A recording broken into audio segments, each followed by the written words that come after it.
Okay guys, Uncommon Ramen here with another TCG Tuesday. Last Tuesday we did an unboxing of Innistrad Midnight Hunt, and it was the set boosters. This week I wanted to look at the draft boosters.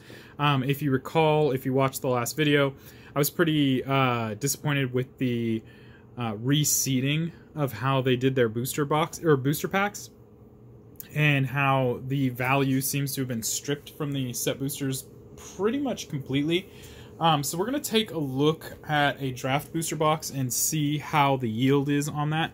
One thing to keep in mind is that the difference between a draft booster box and a set booster box is that draft packs only are guaranteed to have one rare in them, but they do have a possibility of having up to a second rare in them in the foil slot. That being said, there are 36 packs in a draft booster box. I'm sure it's here somewhere. I don't want to try and look for it, but there are 36 packs in a draft booster box, which means you're guaranteed 36 rares.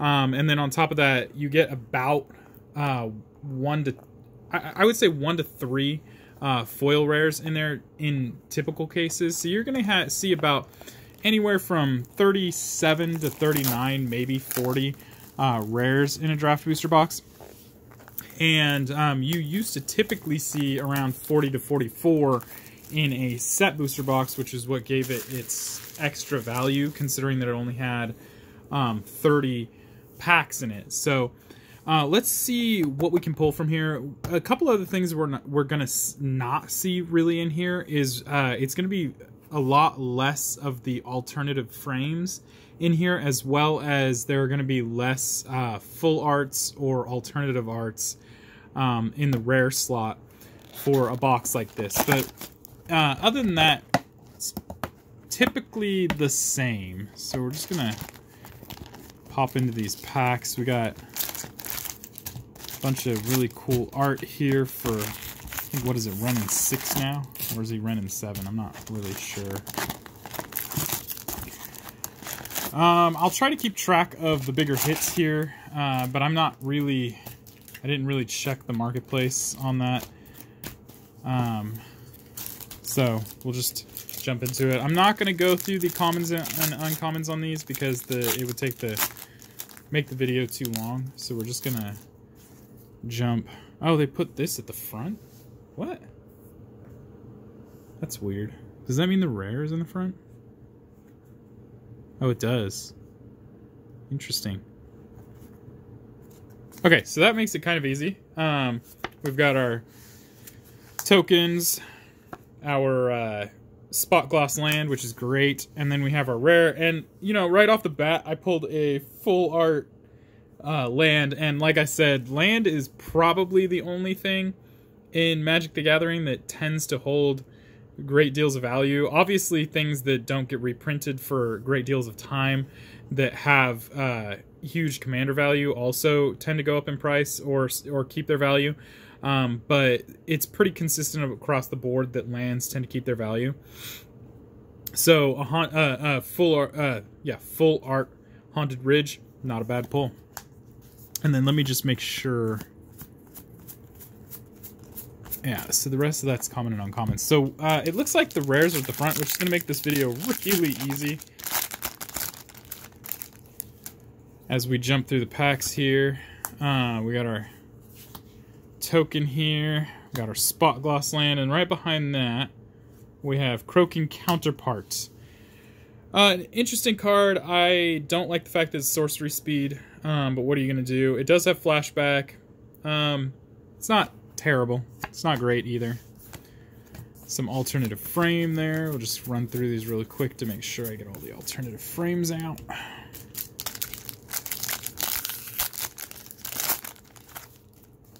Alright. Trash card.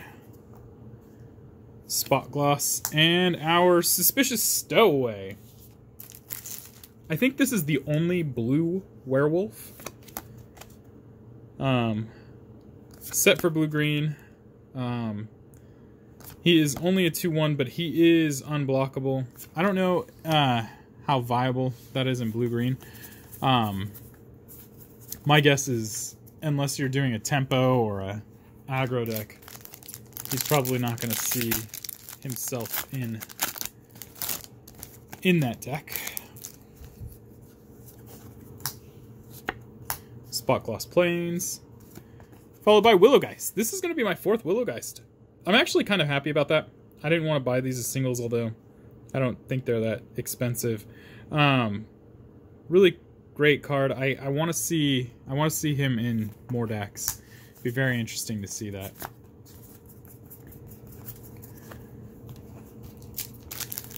Willowgeist. I think the Spot Gloss lands are my absolute favorite part of this set.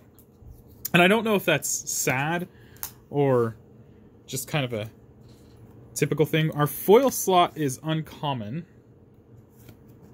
And it's before the Spot Gloss lands. So you'll know if you have a foil because you'll get it before the Spot Gloss lands. And I think this is specific to the Japanese boosters. Because you won't see that in... I think they're seated totally different in the US. Alright, and our next up, we have Memory Deluge, which is actually kind of up there in price in comparison to some of the other cards that you can get in this set. So it's not a bad pull, but it's not one of the greatest pulls either, so... Go through these real quick. Jump down. Drop them over here.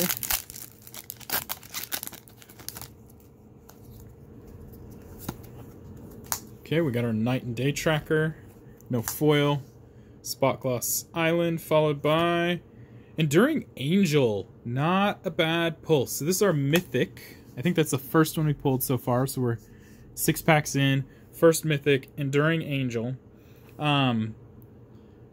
It's not a bad cost either. Transforms into Angelic Enforcer, which is actually really good.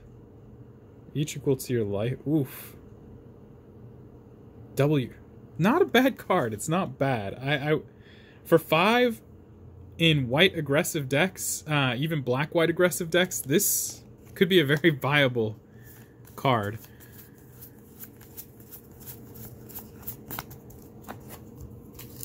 Does it have flying, double strike, and either way you have hexproof on either side. Oh, but you have to be dead before it, or you have to almost die before it transforms. Although still not bad because it saves your life. Okay, we got a Devil Token. We have our Spot Gloss Plains, which means we don't have a foil, and then we have a Tainted Adversary. I can't remember which of the adversaries is the most expensive of the group. I believe, if I'm not incorrect, it is the red one followed by the blue one, but the black one is up there. I think the black is third most. It is also a Mythic, so we pulled 2 Mythics back to back, which is not bad. There are 5 adversaries, and I think the white is the least expensive, which is not a surprise. I think white had a lot of really great cards in this set. We got another card in here that was very similar to Swords of Plowshares, or Path to Exile, if you will, which is really nice. A foil Spot Gloss Mountain. Does that mean we have 2 Spot Glosses in here? Yes, it does. Okay, we got our foil Spot Gloss Mountain and a regular Spot Gloss Swamp, followed by Intrepid Adversary. Speaking of the white adversary being the least expensive of the group, here is another Mythic right here, back to back. Not bad. Take that guy out.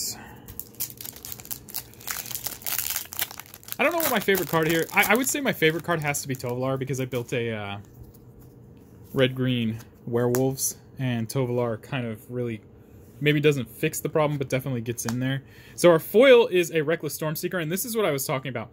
So our foil is actually a rare, and so we're guaranteed 36 rares. So right now I'm at a 37 total, and that already, just by pulling this single foil rare, pretty much gives this box more value than either of the 2 set booster boxes that I opened, simply based off of volume, not necessarily based off of actual pulls of what I got in there. I did pull a full art Tef, the new Teferi, in my second set booster box. So, you know, as far as actual monetary value, that's a different story. I'm not 100% sure which one will have more value.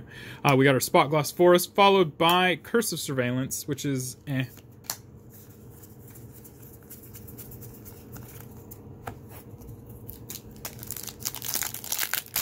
Was really happy about the Tefbull, although I really wish they would stop printing Teferis because they all tend to be relatively busted.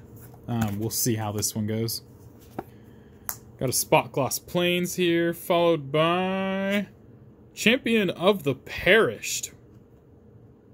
Oh, this is the box topper. So if you did the buy box, you get a foil alternative art of the Champion of the Perished. It's not a like terrible card, but it's not super great either. I think it probably has better value outside of Standard, especially for Commander players who are playing zombies. Alright. Next up we got our zombie. We have a Spot Gloss Mountain. And our rare in here is Dire Strain Rampage. I still think this is really good. Granted, I think that it is better, again, outside of Standard in your extended formats, specifically Commander, because this has a very wide array of things that it can destroy, and you know, it can hit that non-basic land that, like your Gaia's Cradles or stuff like that. It can hit that as well as an artifact or enchantment. So not a bad card, not a great card. More value outside of Standard.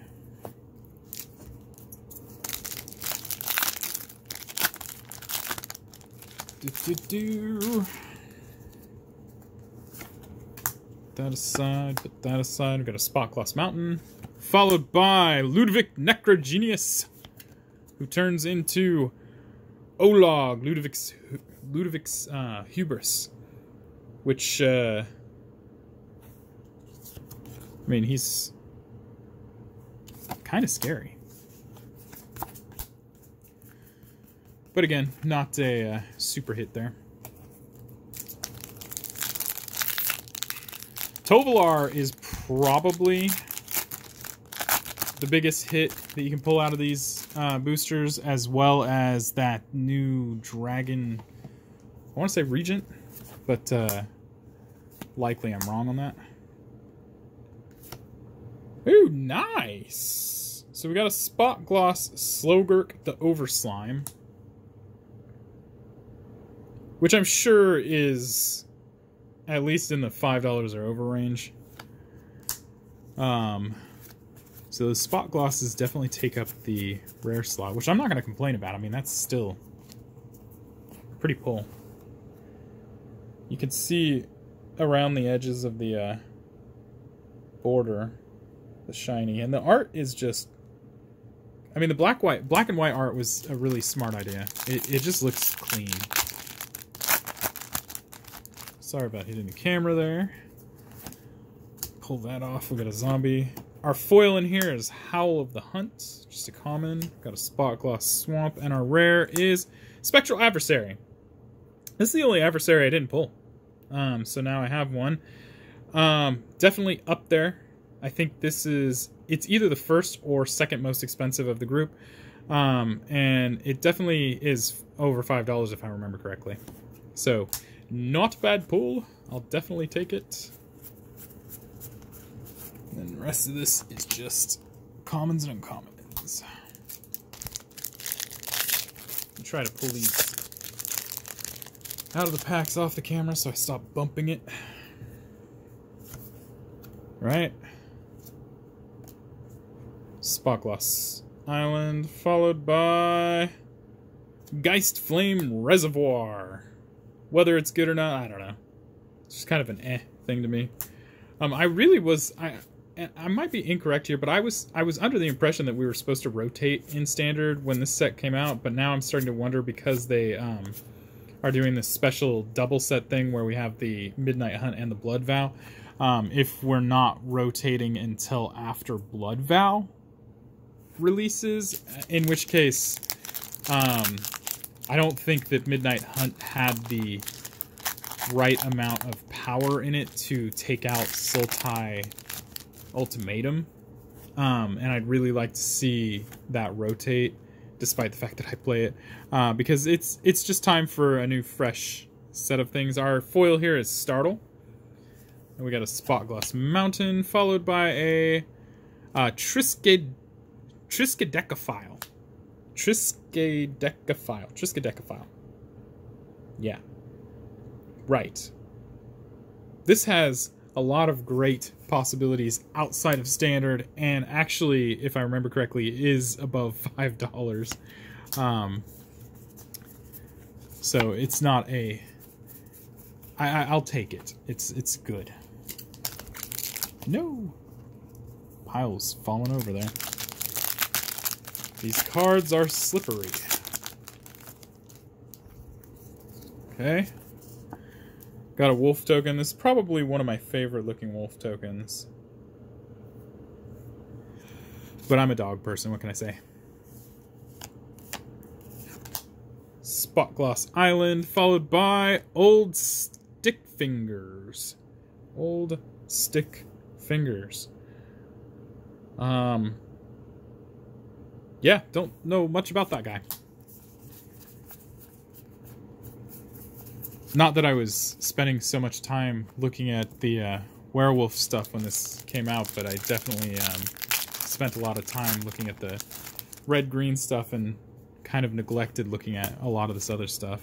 So we got a foil here, Burn the Accursed, followed by our Spot Gloss Mountain, and our Angel Fire Ignition. It's a really pretty card. I don't know about the value on that guy. Okay. More of the same.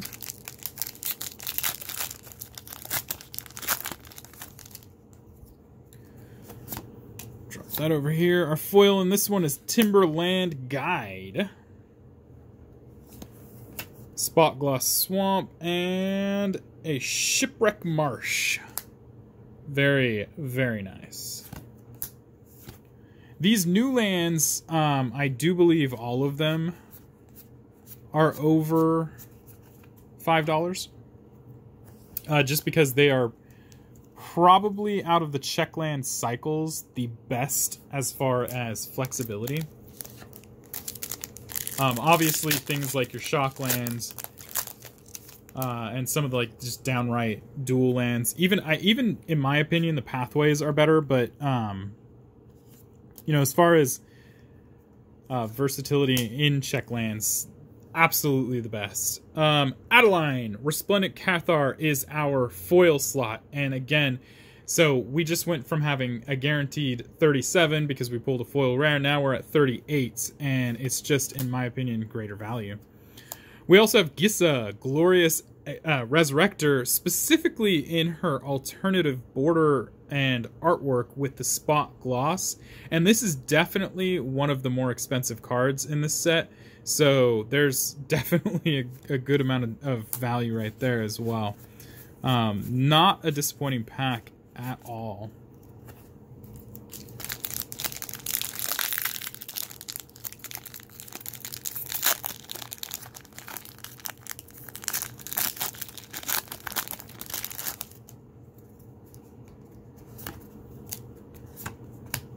Spot Gloss Forest and Ghoul Caller's Harvest. Black green.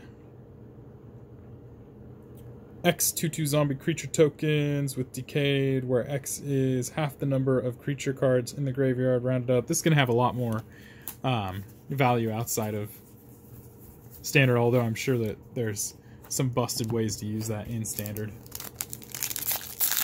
Ghoul Caller's Harvest. Alright, let's get rid of these. We got our Spot Gloss Swamp. These are, I'm telling you, these are the best part of this set. We got Sigarda's Splendor. Sigarda's Splendor.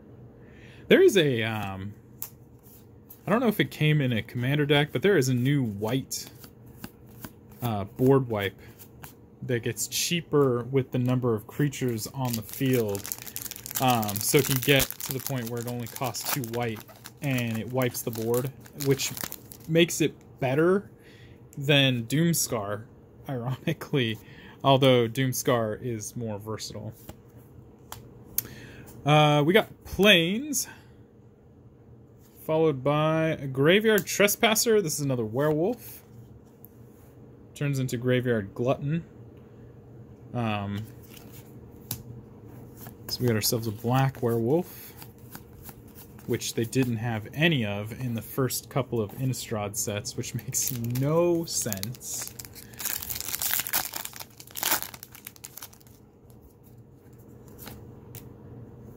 Best wolf token. Some plains, followed by another Graveyard Trespasser in the alternative border. Graveyard Glutton.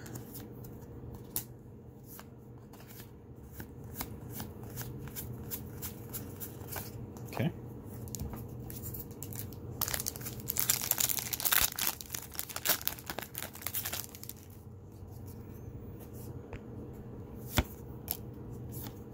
Loving the wolf tokens, honestly. Another Spot Gloss Island and our Curse of Silence. He doesn't look happy. Does not look happy. The new,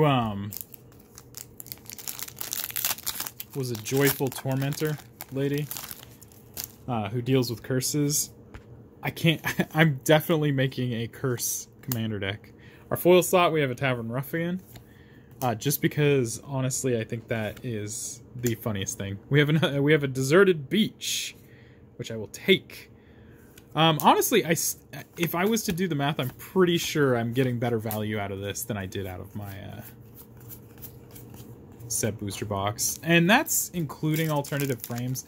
Granted, again, I did pull a lot of legendaries out of the first box, and I don't know every cost that was applicable there, but...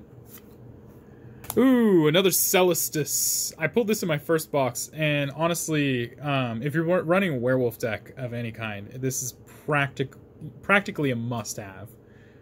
Just a really great card for that. Specifically, I would say in Commander, I would run this. I don't know how good this is going to be in Standard. I don't know if werewolves are even viable in Standard. But still, really good artifact. Creates mana and does the day-night cycle, so...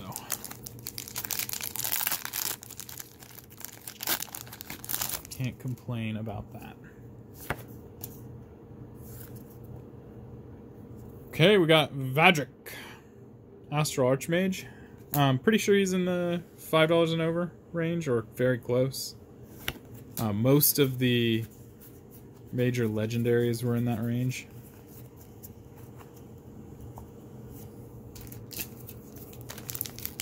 Of course, the market could have changed since I last looked at it, but is neither here nor there. Got a human with a jack-o'-lantern. Spot Gloss Plains. Augur of Autumn. Amazing. This is probably second or third most expensive card in the set. It is a walking Gaia's Cradle.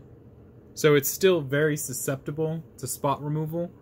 But given a good commander deck, they're going to have ways to remove non-basic lands. So... I would say they're both just as vulnerable. So this is a great pull.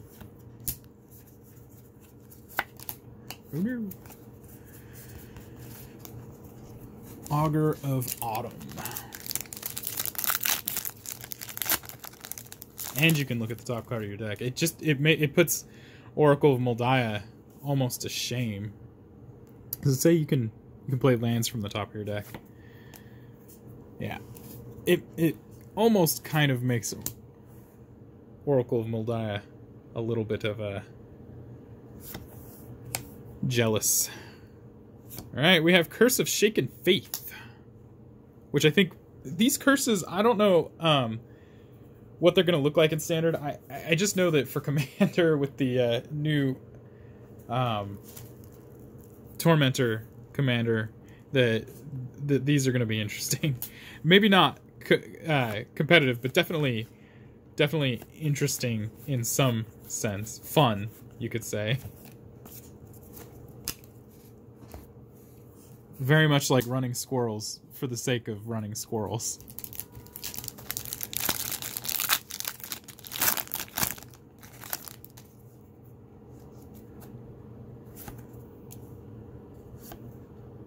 Okay, our foil slot is a Grizzly Ghoul. Spotgloss Island. Rockfall Vale. Again, I'll take it.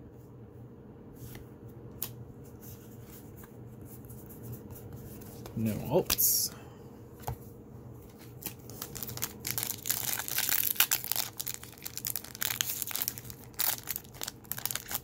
So I've pulled two foil rares in here. Puts us at a yield of 38 rares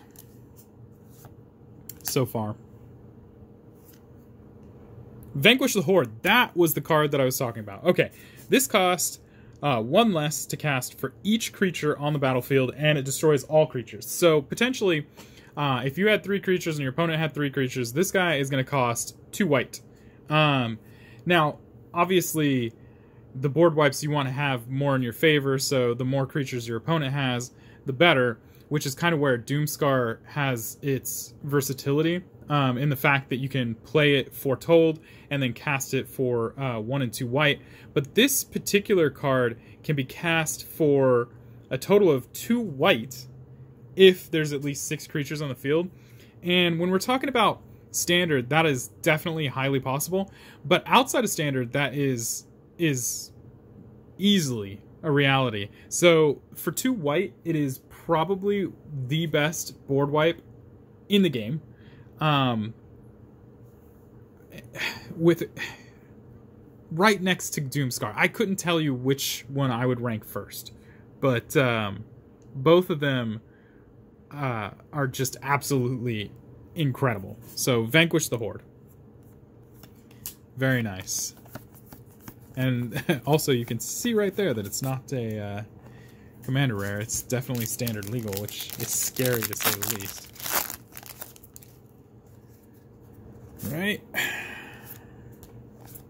Right, we got Lisa, or some people want to call her, what is it, Laesa? Forgotten Archangel. Not a bad card. I think this one is definitely over $5.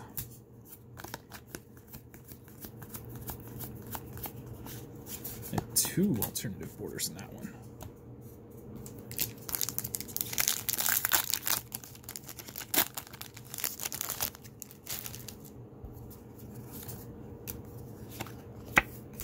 Spotgloss Mountain, followed by Galvanic Iteration.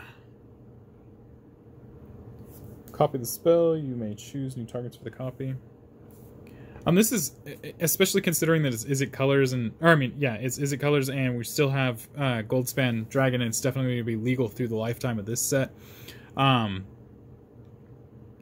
This is a actually decent card. Flashback also makes it just really good, so I will definitely not be disappointed by that. Okay, we're down to the last 2 packs.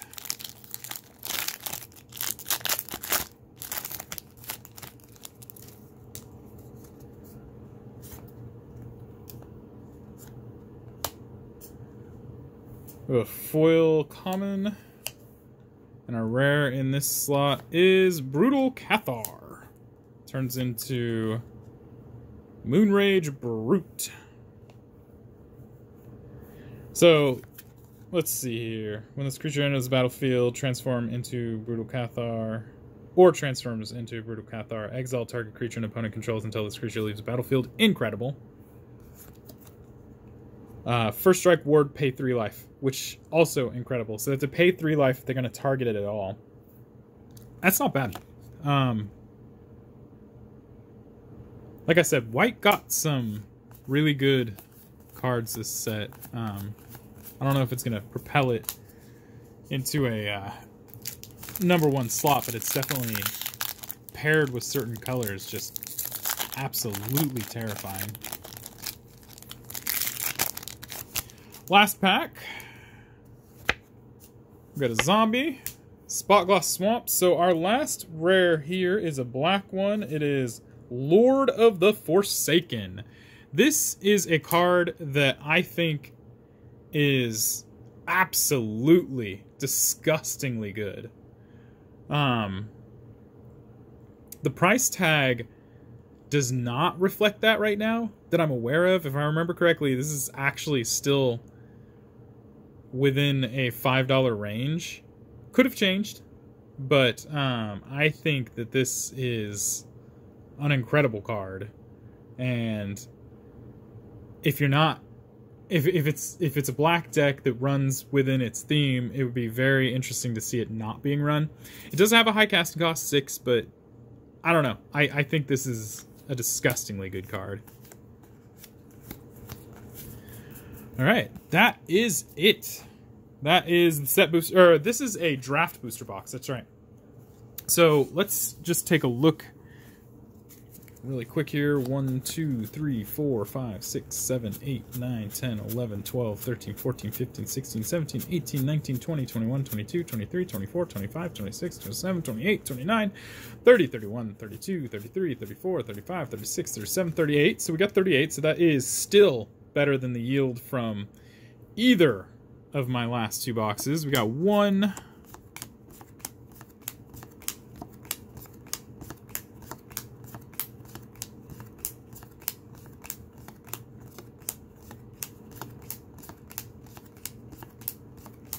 2,